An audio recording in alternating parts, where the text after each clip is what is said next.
നമസ്കാരം. സർഗപക്ഷത്തിൻ്റെ പുതിയ എപ്പിസോഡിലേക്ക് സ്വാഗതം. തെരഞ്ഞെടുപ്പ് കഴിഞ്ഞു. അടിത്തട്ടിൽ നടന്ന ഏറ്റവും വാശിയേറിയ തെരഞ്ഞെടുപ്പ്. ഉടൻ വരും അടുത്തത്, പിന്നാലെ അടുത്തത്. എല്ലാം കൂടി ഒന്നാക്കണമെന്ന ആഗ്രഹവും ആവശ്യവുമൊക്കെ ഉണ്ടെങ്കിലും എന്നാകുമെന്നറിയില്ല. അതല്ല നമ്മുടെ വിഷയം, രാഷ്ട്രീയവുമല്ല. തെരഞ്ഞെടുപ്പ് ഭരിക്കാനുള്ള യോഗ്യതയോ അവകാശമോ ഒക്കെ നിശ്ചയിക്കലാണല്ലോ. ഭരണപരമായി മുമ്പ് നടത്തിയ വിദ്യാഭ്യാസ മന്ത്രിയുടെ ഒരു പ്രസ്താവന ഓർമ്മിപ്പിക്കാനാണ് ഇപ്പോൾ ശ്രമിക്കുന്നത്. സ്കൂളുകളിൽ മതേതര പ്രാർത്ഥന നടപ്പാക്കുമെന്ന പ്രസ്താവന തുടക്കത്തിലെ വിവാദമായതോടെ അങ്ങനെ ആലോചിക്കുമെന്നേ പറഞ്ഞിട്ടുള്ളൂ എന്നായിരുന്നു മന്ത്രിയുടെ വിശദീകരണം.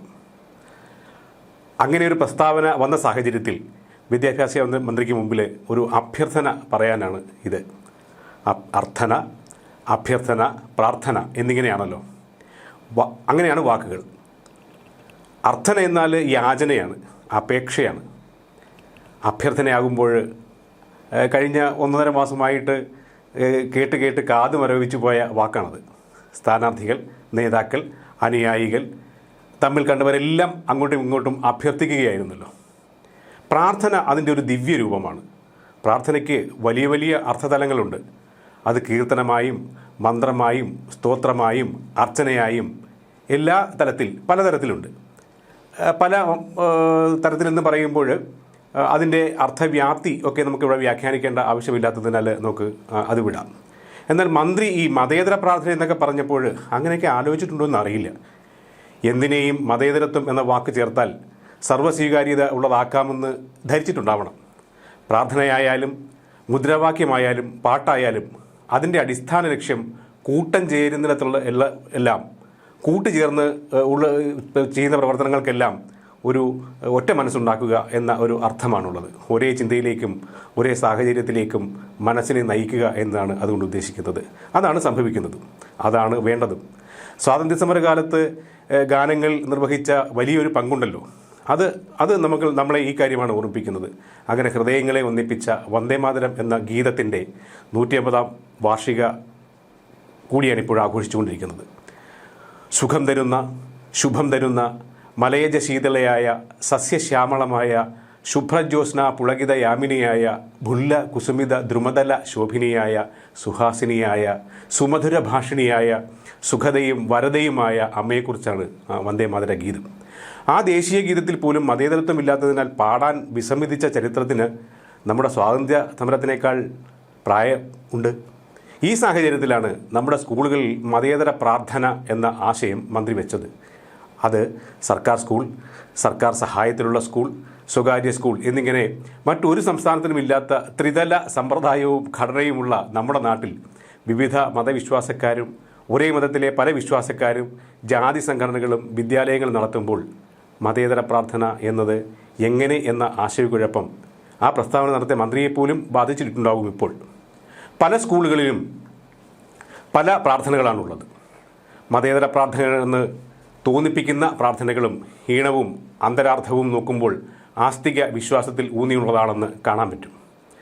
മഹാകവി കുമാരനാശാൻ എഴുതിയ ചന്തമേറിയ പൂവിലും ശബളാഭമാം ശലഭത്തിലും സന്തതം കരതാരിയെന്നൊരു ചിത്രചാതുരി കാട്ടിയും അന്തചാരു കടാക്ഷമാലകൾ അർക്കരശ്മിയിൽ മീട്ടിയും ചിന്തയാ മണിമന്ദിരത്തിൽ വിളങ്ങുമീശനെ വാഴ്ത്തുവിൻ. അങ്ങനെ ഒരു പ്രാർത്ഥനയുണ്ടല്ലോ, അതൊരു ശ്ലോകമാണ്. ആ ശ്ലോകം പ്രാർത്ഥനയായി ചില സ്കൂളുകളിൽ ചൊല്ലാറുണ്ട്. അതിനെ മതസ്പർശമില്ലാത്ത പ്രാർത്ഥന എന്നൊക്കെ വിശേഷിപ്പിക്കാറുമുണ്ട്. ഒരുപക്ഷെ അത് മതചിന്തയില്ലാതെ പാടിയിട്ടുമുണ്ടാകും. എന്നാൽ അതിനെ മതേതര പ്രാർത്ഥനയായി സർക്കാർ അവതരിപ്പിച്ചാൽ എങ്ങനെയിരിക്കും? ചിന്തയാം മണിമന്ദിരത്തിൽ വിളങ്ങും ഈശനെ വാഴ്ത്തുവിൻ എന്ന് പാടിയാൽ കഥ കഴിഞ്ഞു. അത് വിവാദമാകും പലതരത്തിൽ. അപ്പോൾ ഒരു പുതിയ മതേതര പ്രാർത്ഥന എഴുതുമോ? അത് ആരെഴുതും? യുവജനോത്സവ ഗാനമോ സ്കൂൾ പ്രവേശന ഗീതമോ ഒക്കെ പോലെ അത് പാടാൻ പറ്റുമോ? ശരിക്കും മന്ത്രി പിടിച്ചതൊരു പുലിവാൽ തന്നെയാണെന്നാണ് എനിക്ക് തോന്നുന്നത്. പക്ഷേ ഇവിടെ ഒരു വലിയ സാധ്യതയുള്ളത് മന്ത്രിയുടെയും സഹപ്രവർത്തകരുടെയും മുന്നിൽ അവതരിപ്പിക്കാൻ തോന്നുന്നു. അത് ശ്രീനാരായണ ഗുരുവിൻ്റെ ദൈവദശകമാണ്. ദൈവത്തിന് മതമില്ലല്ലോ, എല്ലാ മതത്തിലും ദൈവവുമുണ്ട്. ഇത് ഇനി നാസികർക്കാണെങ്കിൽ പോലും വിശക്കുന്നതിന് മുമ്പിൽ അന്നമാണ് ദൈവം എന്ന് പറഞ്ഞു നിൽക്കാം. ദൈവദശകം കുട്ടികൾക്ക് പ്രാർത്ഥിക്കാൻ വേണ്ടി ഗുരു എഴുതിയത് കൂടിയാണ്. ഗുരു ഒരു മതത്തിൻ്റെ മാത്രം ആളല്ല എന്ന് വാദങ്ങളും വിശദീകരണങ്ങളുമുണ്ട്.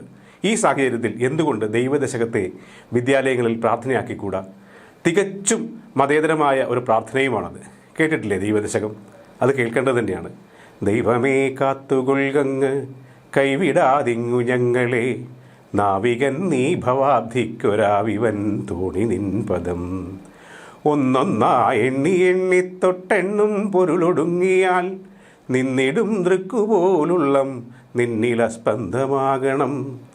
അന്നവസ്ത്രാദി മുട്ടാതെ തന്നു രക്ഷിച്ചു ഞങ്ങളെ, ധന്യരാക്കുന്ന നീ ഒന്നു തന്നെ ഞങ്ങൾക്കു തമ്പുരാൻ.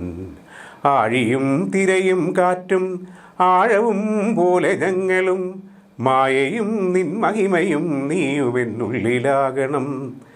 നീയല്ലോ സൃഷ്ടിയും സൃഷ്ടാവായതും സൃഷ്ടിജാലവും, നീയല്ലോ ദൈവമേ സൃഷ്ടിക്കുള്ള സാമഗ്രിയായതും. നീയല്ലോ മായയും മായാവിയും മായാവിനൂതനും, നീയല്ലോ മായയെ നീക്കി സായുജ്യം നൽകുമാര്യനും. നീ സത്യം ജ്ഞാനമാനന്ദം, നീ തന്നെ വർത്തമാനവും ഭൂതവും ഭാവിയും വേറല്ലോതും മൊഴിയും ഓർക്കിൽ നീ. അകവും പുറവും തിങ്ങും മഹിമാവാർന്ന നിൻപദം പുകഴ്ത്തുന്നു ഞങ്ങളങ്ങ്. ഭഗവാനെ ജയിക്കുക ജയിക്കുക മഹാദേവ, ദീനാവനപരായണ ജയിക്കുക ചിദാനന്ദ, ദയാസിന്ധു ജയിക്കുക. ആഴമേറും നിൻമഹസാമാഴിയിൽ ഞങ്ങളാകവേ ആഴണം വാഴണം നിത്യം, വാഴണം വാഴണം സുഖം. ഗംഭീരമായ പ്രാർത്ഥനയാണ്. ആർക്കും ആക്ഷേപമുണ്ടാവാനിടയില്ല, ആരും എതിർക്കില്ല. കാരണം പല മതസാരവും ഏകമെന്ന് പാടിയ ഗുരുവിൻ്റെ ഹൃദയഗീതമാണിത്. മതമേതായാലും മനുഷ്യൻ നന്നായാൽ മതി എന്ന മഹാവചനമൂതിയ ഗുരുവിൻ്റെ ഗീതയാണത്. ഈ ഗീതം കുട്ടികൾ പാടട്ടെ, ഒത്തുചേർന്ന് പാടട്ടെ, ലോകം മുഴുവൻ കേൾക്കട്ടെ, അവർ ചിന്തിക്കട്ടെ. നമ്മുടെ നാടിൻ്റെ നവോത്ഥാന നായകന്മാരിൽ മുഖ്യസ്ഥാനത്തുള്ള ശ്രീനാരായണ ഗുരുവിനെ നമ്മുടെ വരും തലമുറകൾ പഠിക്കട്ടെ, ലോകം തിരിച്ചറിയട്ടെ. നമുക്ക് വിദ്യാലയങ്ങളിൽ ദൈവദശകം പാടിക്കാം. ചിലപ്പോൾ രാഷ്ട്രീയം നോക്കി ഏതെങ്കിലും ഇടത്തോട്ടെഴുതുന്ന കവിയെക്കൊണ്ട് പുതിയ ഗാനം എഴുതി സർക്കാർ പ്രാർത്ഥനയാക്കിയേക്കും. അത് പാടിയില്ലെങ്കിൽ സ്കൂളിൻ്റെ അംഗീകാരം റദ്ദാക്കുമെന്ന് ഭീഷണിപ്പെടുത്തിയേക്കാം, നടപ്പാക്കിയേക്കാം. പക്ഷേ അത് ഗുരുവിൻ്റെ ദൈവദശകത്തിൻ്റെ അർത്ഥവും അന്തരാർത്ഥവും വ്യാപ്തിയും ഒന്നും ഉള്ളതാവില്ല ആ പാട്ടുകൾ എന്നുറപ്പ്. ഒരു കാര്യം കൂടി പറഞ്ഞ് അവസാനിപ്പിക്കാം. ഡോക്ടർ ശങ്കർദയാൽ ശർമ്മ എന്ന പണ്ഡിതൻ, തത്വജ്ഞാനി, നമ്മുടെ രാഷ്ട്രപതിയായിരിക്കെ സർവമത സാരം ഒന്നെന്ന തത്വം പ്രസംഗിക്കുന്ന വേളയിൽ സംസാരിക്കാൻ ഗുരുദേവൻ്റെ ചില വാക്യങ്ങൾ വേണം എന്ന് നിശ്ചയിച്ചു. രാഷ്ട്രപതിക്ക് ഒക്കെ പ്രസംഗം ചെയ്യുവാനുള്ള സാമഗ്രികൾ തയ്യാറാക്കുന്ന ആളുകളുണ്ടല്ലോ. അവർ ഡൽഹിയിൽ ഒരു മാധ്യമപ്രവർത്തകനെ സമ്പർക്കം ചെയ്തു. അദ്ദേഹം ഇന്ന് ജീവിച്ചിരിപ്പില്ലാത്തതിനാൽ ഞാൻ അദ്ദേഹത്തിൻ്റെ പേര് പറയുന്നില്ല. ഞങ്ങൾ സുഹൃത്തുക്കളായിരുന്നു. അതുകൊണ്ട് ഞങ്ങൾ ഈ വിഷയം ചർച്ച ചെയ്തു. ഗുരുവിൻ്റെ ദൈവദശകം, ആത്മോപദേശ ശതകം, മതമേതായാലും മനുഷ്യൻ നന്നായാൽ മതി തുടങ്ങിയ ഗീരികളും സ്തോത്രങ്ങളും ഉപനിഷത്ത് തുല്യമായിട്ടുള്ള കൃതികളും അതെല്ലാം ഞങ്ങൾ പരതി, അതെല്ലാം മനസ്സിലാക്കി, അതിൽ നിന്നെല്ലാം കിട്ടിയ വിവരങ്ങൾ ഞങ്ങൾ അവരുടെ ശ്രദ്ധയിൽപ്പെടുത്തി. അവ വായിച്ച് രാഷ്ട്രപതി അമ്പരപ്പ് പ്രകടിപ്പിച്ചു എന്നാണ് പറഞ്ഞത്.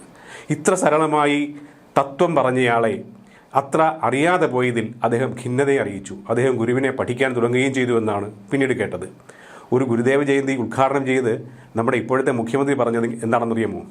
പ്രാർത്ഥനകൾ പൊതുവിൽ ഏതെങ്കിലും ഒരു മതത്തിൻ്റെ പ്രതീകങ്ങൾ ഉൾക്കൊള്ളുന്നവയാവും. എന്നാൽ ദൈവദശകം അങ്ങനെയല്ല. എല്ലാ മതക്കാർക്കും ഒരുപോലെ അംഗീകരിക്കാൻ കഴിയുന്ന ഉള്ളടക്കമാണ് അതിലുള്ളത്. അതുകൊണ്ട് തന്നെ കേരളത്തിലെ ഒരു സമൂഹ പ്രാർത്ഥനയായി അത് മാറിക്കഴിഞ്ഞിരിക്കുന്നുവെന്ന്. അപ്പോൾ വിദ്യാലയങ്ങളിൽ അത് നമുക്ക് പ്രാർത്ഥിച്ചാൽ പോരെ? അത് നമുക്ക് പഠിപ്പിച്ചാൽ പോരെ? അത് കൂട്ടമായി പാടട്ടെ, അത് വിദ്യാർത്ഥികൾ ഒരുമിച്ച് പാടട്ടെ. നമുക്ക് പുതിയ ഒരു പ്രാർത്ഥനയായി എന്തുകൊണ്ട് ദൈവദശകത്തെ സ്വീകരിച്ചുകൂടാ? നമുക്ക് മറ്റൊരു വിഷയമായി വീണ്ടും കാണാം. നമസ്കാരം.